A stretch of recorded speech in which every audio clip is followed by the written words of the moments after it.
Sorry. That's a feeling, right? Yeah, that was Actually, great. that feeling is amazing. And you know the other amazing feeling? It's when you turn around and you do that to the orchestra and boom! Yeah, fun, Oh, yeah. fun. Okay, well, that was the high point of my day. I'm Robert McBride of All Classical Portland. This is Carlos Kalmar, music director of the Oregon Symphony. Good evening. Hi, everybody. Usually we're down there closer to y'all, but tonight we're way up here because of the stage extension, because it's a big band tonight. But the show starts, as you can see from this small number of chairs, with a concerto for 2 double basses and string ensemble. Actually, it's 3. I know, It's where's just the other one is missing. Yeah, where's the other one? Probably, I would say probably, I don't know whether Jeff's is missing. He's probably practicing backstage. Yeah, well, good for him. So we have two halves, 2 works, 2 composers, both from Munich. One of them stayed there, one of them didn't. One of them wrote mountains of music, many things of which are still performed and loved.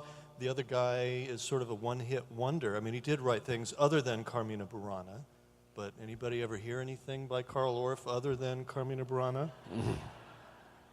Couple of hands, cool.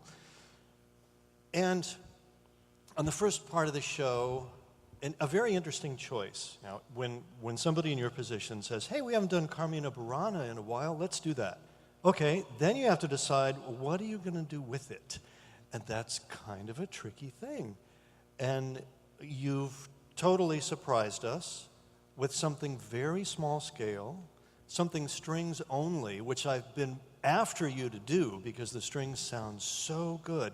And in this case, only 23 strings in Metamorphosen by Richard Strauss. This is a piece I've never heard in concert. How many of you have heard, you raising your hand again? Ah, she's from the big city. Ach so, guten Abend. Willkommen. So the thing, Strauss. just to explain something, of course I have done Carmina Burana many, many times. And Any idea how many? No idea. I don't write things in books. Yeah. Fairly recently I worked with a pianist. He was here in my first season, Joaquin Achucarro, who actually writes in his piano scores how many times. And I did Rachmaninoff Paganini variations with him. I think it was number 172. But the real kick was that he's 82 and his first performance of that piece was before even I was born, which is a while ago. So having said that, Carmina Burana, my thinking is always when you have something that is like Carmina Burana, which is so specific, although it covers so much, meaning gambling, fortune and the likes, spring, heavy drinking and excessive lovemaking. Don't we love that piece? So I always think that you have to go in the first half as far away as you can. So the last time I had the pleasure of conducting Carmina Burana here, I went, of course, as far away as I could, which was, I went into a religious piece. So, I mean, when you have carnal affairs in the second half, you have to go somewhere else. And in this case, it's not... Hedging your bets, are you? And in this case, it might not... Metamorphosen has nothing to do with religion at all. But the tone of the piece is as far away as you can go.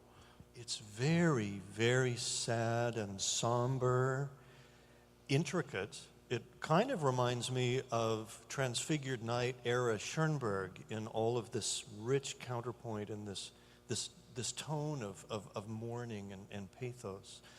And Strauss, at the end of his life, close to the end of his life, he's 80 years old. It's just right at the end of World War II.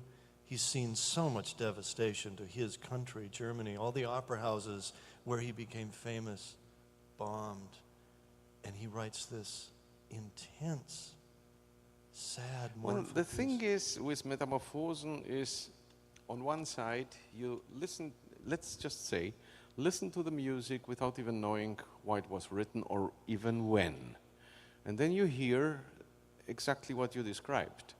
You actually hear something for sure very deep, intricate, highly chromatic, meaning quite late romanticism. But you also hear something that is very Straussian, which is it's very lush, the piece itself. And then you go into history and you learn actually why he wrote this piece. And then you have to actually, in a pre-concert talk at least, you have to take a step back. At least I would like to take a step back and talk for a minute about Strauss, the human being.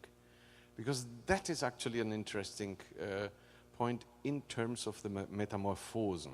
Because rightly so, this was a piece because he saw all the bombings that happened in Germany and the destruction of mainly his beloved Bavarian State Opera House.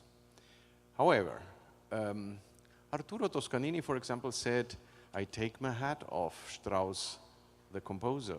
When I think about Strauss, the man, I put my hat on again. Because Strauss, who wrote he wrote so fantastic music. I mean, music without we in the orchestral world could simply not live without. And same thing for sure, at least in opera. Who can live without Salome or Elektra or Rosenkavalier and some others? On the other side, there is Strauss, who actually was, in his own way, probably a quite shallow human being, meaning in how he conducted himself. Famous stories about him. He was, during his time, a very famous conductor and very high in demand. First of all, he's the guy who said, and that's the way he conducted, a conductor should never sweat. So his baton technique was that small. Second, which points a little more into how his thoughts were, it might have happened because members of the Vienna Philharmonic Orchestra, for example, told this story when he was conducting in Vienna State Opera some opera by Mr. Mozart, like Figaro, which is the world, the best there is. And then during Act 3 or so, during conducting, he looked at his watch, he saw what time it is, and then he started conducting faster because he wanted to go to his friends to play cards.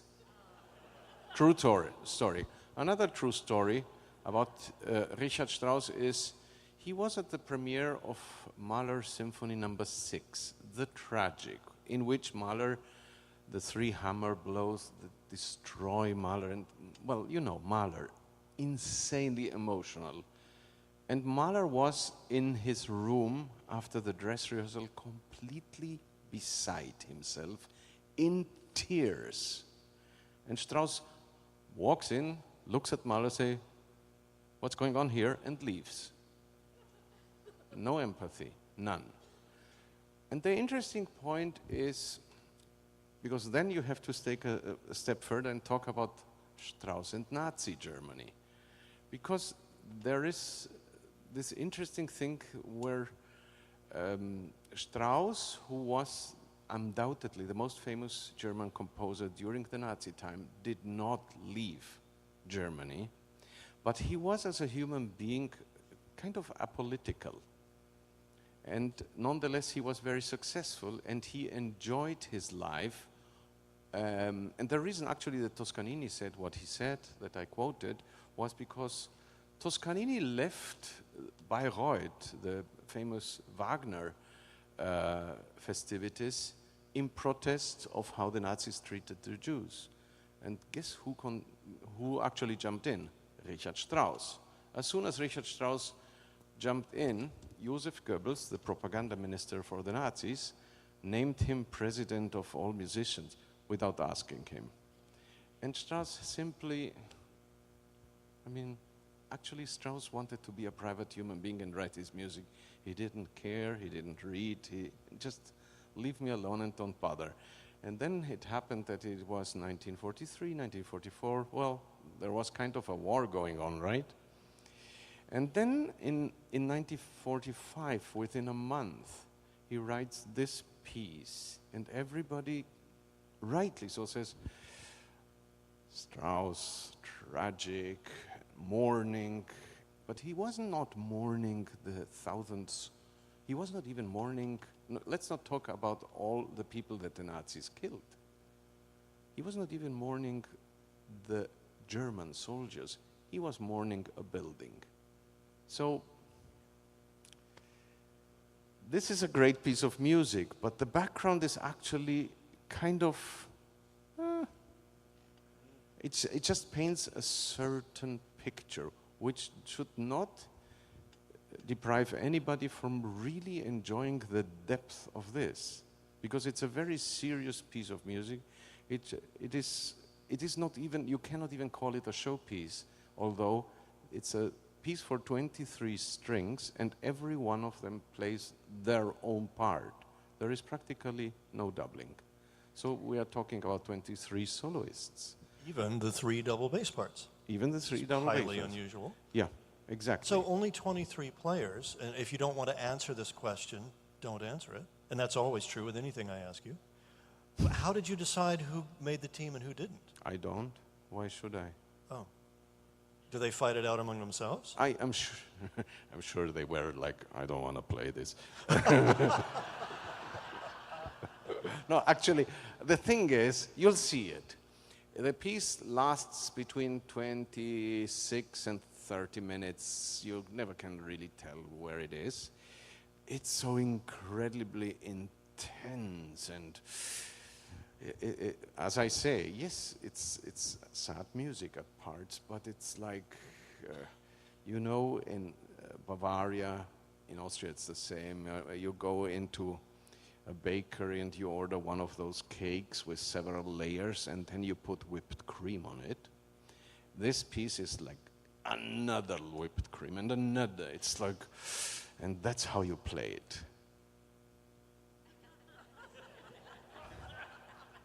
Mitschlag. This is, yeah, Mitschlag. This piece can sound almost silent movie melodramatic. Tell me you're going to have some restraint. Well,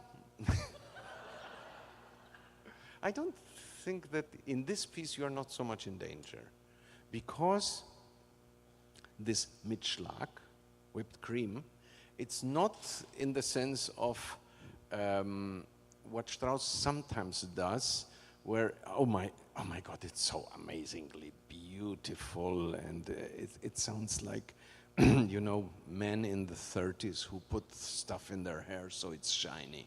No, this piece is not like that. It's just lush because Strauss writes that way. And Strauss even quotes a piece. While he was writing, he kind of noticed that he was kind of writing one of the main melodies very similar to the second movement of Beethoven's Eroica. And in this case, it's just that instead of just erasing everything and just inventing a different melody, he kind of takes his hat off at the very last moment and quotes the Eroica, the funeral march, literally. That's how the piece ends. It ends with Beethoven à la Strauss. But I mean, all in all, I hope that although I told you stories about Strauss, the human being, I did not diminish at all the pure joy of actually having this piece in front of us. Because, and this is also my point, when you are an artist and your country is in diplomatically, I could say, politically in heavy waters, what are you going to do? I mean, do you leave?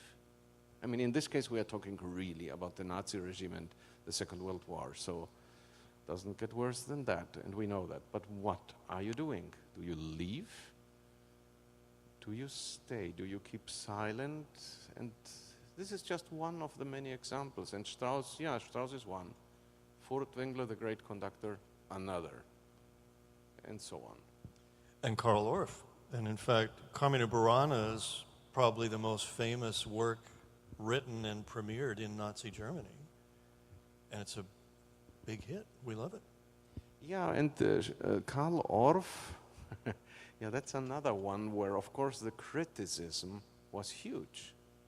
And after the World War II, of course, Karl Orff was forced to go through all the documentation of, no, I wasn't really an active Nazi, no, I didn't denounce anybody, and la la la la.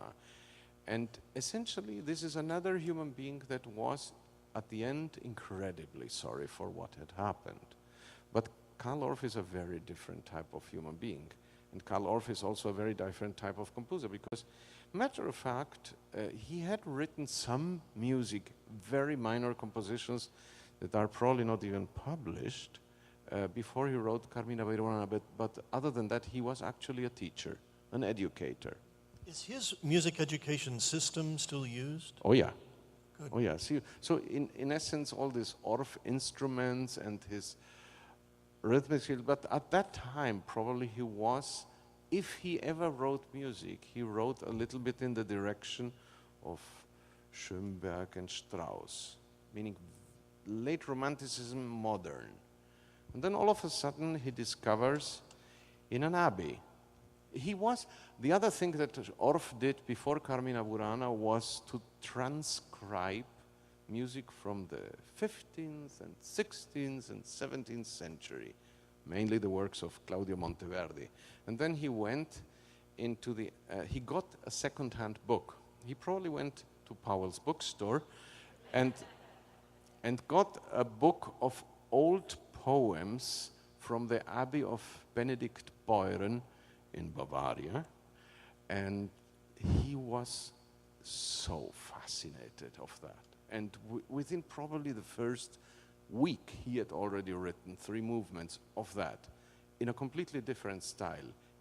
Everything that you hear in Strauss, complex harmonics, counterpoint, structural things that kind of, they don't exist.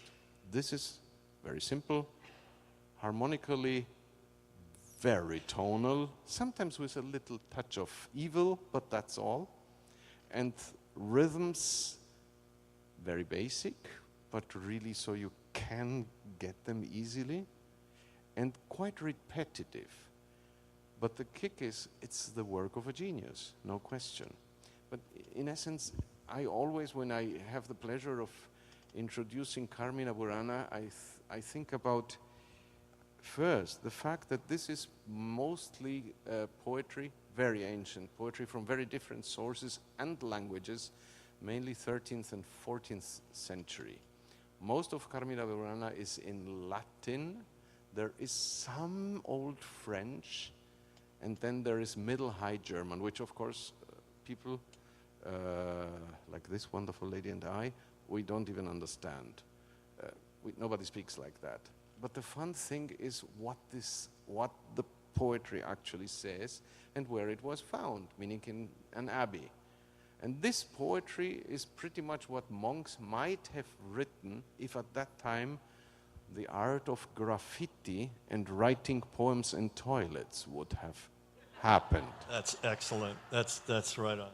Because you cannot, I know that in the program notes there is a translation. Maybe you take your time to read it, because it's really very to the point.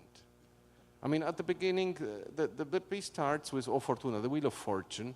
And the Wheel of Fortune, Goddess of Fortune, she gets you up and then crushes you down. And then we go to spring, and that's how the first part ends. But already the second part, we go into a tavern. And the second part is left only for the male voices. And either we go into complete crazy music where we roast a swan on the spit, that's the tenor aria. It's a bizarre, really high tenor solo. Yeah, and Mark, oh, just wait until you see what he does. It's amazing. Or you get completely drunk, way over the top. And everything is literally, and then comes the third part of Carmina Burana has something to do with love. And it's, that's why I say you could find this, probably if they would have written it, in the toilets of abbeys. It's very explicit. And the fun, it always cracks me up that actually on here, yes, we have a chorus, great chorus, Portland Symphonic Chorus. We have children on the stage. When you're a conductor, never translate that. Please don't.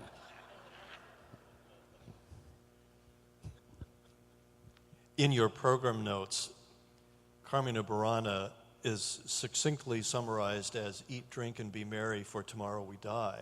And I think that's right on too. You know, that's what it's about. Yeah.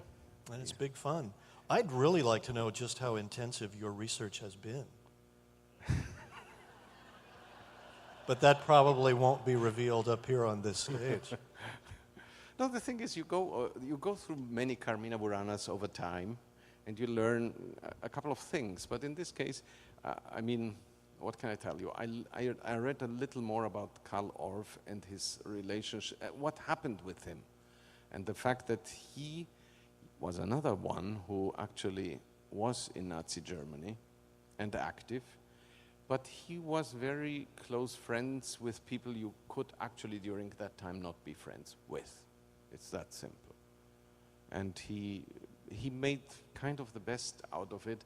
And since Karl Orff is a one-hit composer, nobody really, on our day and age, nobody really bothers. You know, the real thing is, and I might mention here a composer that on our day and age, at least in this part of the world, is not being played anyway, but there is a strong difference between Karl Orff and Richard Strauss, who were probably private citizens who did not want to have contact with anybody, and another German composer who wrote a phenomenal opera, the composer of Palestrina, named Hans Pfitzner. Hans Pfitzner, different story, active Nazi. So. Oh, I didn't know that. Oh, Pfitzner? Oh. Not pretty. The prelude to Palestrina is so beautiful. Yes, and I adore his music.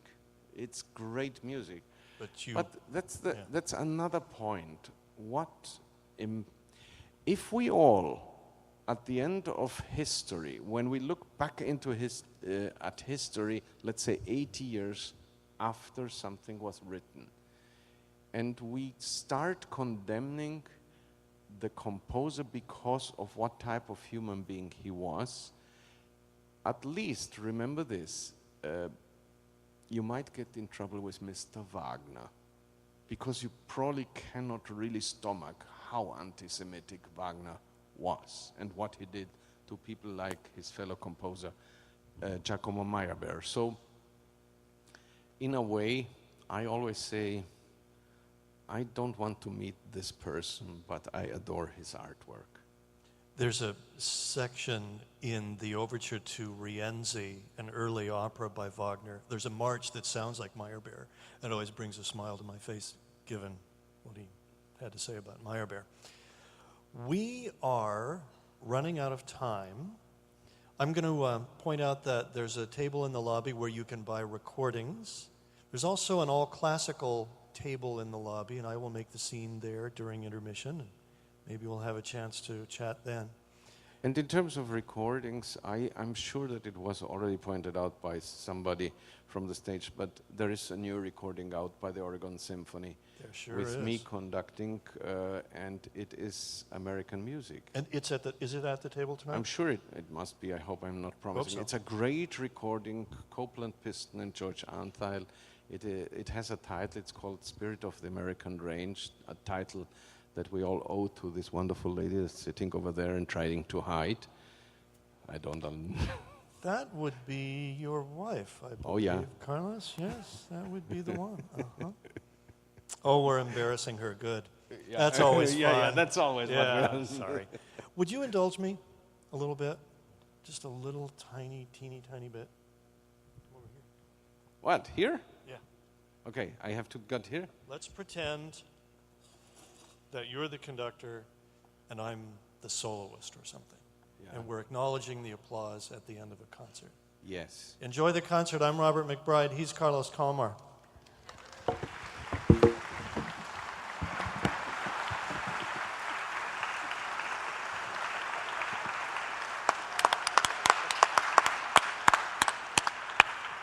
It's going to be fun.